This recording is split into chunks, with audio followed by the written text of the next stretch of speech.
చెప్తారు. సుబ్రహ్మణ్య భుజంగ స్తోత్రాన్ని కానీ చదువుకుంటే రోగములు కూడా ఉపశమిస్తాయని, సుబ్రహ్మణ్య భుజంగ స్తోత్రాన్ని ప్రతిరోజు నియమంగా చదువుకునేటటువంటి అలవాటు ఉన్నవాడికి చిట్ట చివర జ్యోతిస్వరూపంతో సుబ్రహ్మణ్యుడు దర్శనమిచ్చి స్కందలోకానికి తీసుకెళ్తాడు అంటారు.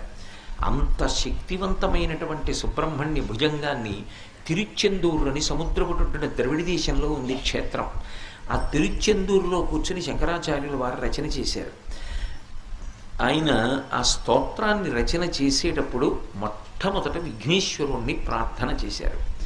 ఆ ప్రార్థన చేస్తూ బహు చిన్న శ్లోకాన్ని ఒకదాన్ని ఇచ్చారు.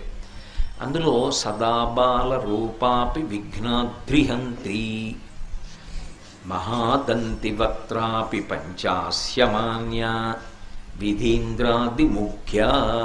విధీంద్రాదిమృగ్యా గణేశాభిధామే విధత్తాం శ్రియం కాపి కళ్యాణమూర్తి. ఈ శ్లోకం నిజానికి అందరూ నోటికి వచ్చేటట్టుగా కంఠగతం చేసుకోవడం చాలా చాలా అవసరం. ఎందుకంటే విఘ్నేశ్వరుణ్ణి ఈ శ్లోకంతో ఒక్కసారి పిలిస్తే కాపి కళ్యాణమూర్తి విధత్తాం శ్రియం అన్నారు. నాకు ఏది కావాలో అది అనుగ్రహించుగాక.